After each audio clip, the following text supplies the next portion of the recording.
হ্যাঁ, হ্যাঁ, হ্যাঁ দীপঙ্কর, আমি শুনতে পাচ্ছি। হ্যাঁ, আমি চলে আসছি হবিগঞ্জ জেলার বানিয়াচং উপজেলার ঘোড়াখালী গ্রামে। সেখানে আমরা জানতে পারলাম যে অনেক বড় একটি পূজা করা হয় প্রতি বছর। সম্ভবত এর ষষ্ঠ বর্ষ পূর্তি হচ্ছে এবছর। আপনি দেখতে পাচ্ছেন, আপনি টিভির পর্দা দেখতে পাচ্ছেন, এখানে অনেক ভক্তবৃন্দ রয়েছেন। সেখানে যারা ভক্তবৃন্দ আজকে আসবেন তাদের জন্য প্রসাদ তৈরি করা হচ্ছে। আমরা দেখতে পাচ্ছি যে ব্যাপক একটি আয়োজন করা হচ্ছে। আমরা সরাসরি চলে যাচ্ছি ভক্তবৃন্দের কাছে। আমরা জেনে নেব আজকে যে এখানে কত সব মানুষের প্রসাদের ব্যবস্থা করা হয় এবং কয়দিন প্রসাদের ব্যবস্থাটা করা হয়, কতদিন এই অনুষ্ঠানটা চলে। আমরা চলে যাচ্ছি।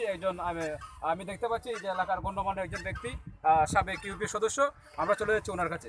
আমি আপনাকে একটা প্রশ্ন করছি যে এই এলাকায় যে আপনারা পূজাটা করে থাকেন, এখানে আপনারা প্রসাদ রান্না করছেন, কতজন প্রসাদের রান্না বান্না করছেন এখানে? আমাদের এলাকাতে পূজা অনেকই হয়, তবে এই যে বিদ্যাদেবী সংঘের পূজাটা এটা খুবই বড় ধরনের এই পূজা হয়। তবে আমরা প্রতি বছরই এই কাজে সবসময় থাকি। কড়া রৌদ্রের মধ্যে আমরা প্রতি বছর এই প্রসাদ করতেছি। প্রায় এখানে 2-3 হাজার লোকের সমাবেশ হয়, প্রসাদ গ্রহণ করে। এবং আগামী দিনও ওই যে আমরা গীতা পাঠ করছি, গীতা পাঠের পরেও আমরা 6-7 গ্রাম খিচুড়ি আমরা এই প্রসাদ মানুষের বিতরণ করছি। ওকে, ধন্যবাদ। আমরা এখানে দেখতে পাচ্ছেন, আপনি স্টুডিওতে দেখতে পাচ্ছেন, এখানে অনেক বক্তবৃন্দ রয়েছে। আমরা চলে যাচ্ছি আরেকজনের কাছে। যে আমরা দেখতে পাচ্ছি এই খরা রুদ্রের মধ্যে আপনারা রান্না বান্না করছেন, সেই জন্য আপনার কি কষ্ট হচ্ছে না? না, আমরা তো আনন্দ সহিত করতেছি। আর দেবীর পূজা আমরা খিচুড়ি আমরা মনে করি না, আমরা আমরা আনন্দ করতেছি। অনেক মানুষের সমাগম হয়।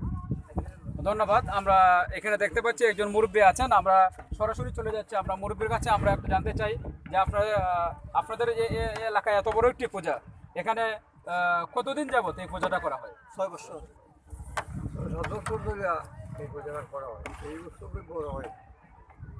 আচ্ছা, বলে আমরা এই আরম্ভ করছি। আমরা দেখতে পাচ্ছি যে আপনার এখানে প্রচুর প্রসাদের ব্যবস্থা করা হয়। সেখানে কি সামাজিক অন্যান্য কর্মকাণ্ড, যেমন শীত বস্ত্র বিতরণ বা শিক্ষাক্ষেত্রে যে বিষয়টা আমরা আরেকজনের কাছে জেনে নেব, শীত বস্ত্র বিতরণ করা হয় এখানে? হয়। আচ্ছা আচ্ছা, আমরা জানতে পারলাম যে এখানে শুধু প্রসাদের ব্যবস্থা না, এখানে শীত বস্ত্র বিতরণ করা হয়। আমরা চলে যাচ্ছি সরাসরি আরেকজনের কাছে। যে এই এলাকাতে আপনারা অনেক বড় একটা পূজা করেন। আমরা জানতে পারলাম যে সেখানে যারা যারা ভক্ত থাকেন সবাইকে প্রসাদ দেওয়া হয়, শীত বস্ত্র বিতরণ করা হয়। এবং আমরা আরেকটা জিনিস শুনতে পেলাম যে এলাকায় যারা কৃতি শিক্ষার্থী, যারা কোমলমতি শিক্ষার্থী, যারা প্রাইমারি স্কুলে বা হাই স্কুলে পড়ে, তাদেরকে একটা সংবর্ধনা প্রদান করা হয়। সেটা কি ঠিক? ঠিক। ওকে, ধন্যবাদ। আমরা সরাসরি চলে যাচ্ছি। আবার আমরা দেখতে পাচ্ছি আমাদের পাশে আরেকজন রয়েছেন। আমরা ওনার কাছ থেকে অনেক কিছু রিপোর্ট করব। দীপঙ্কর।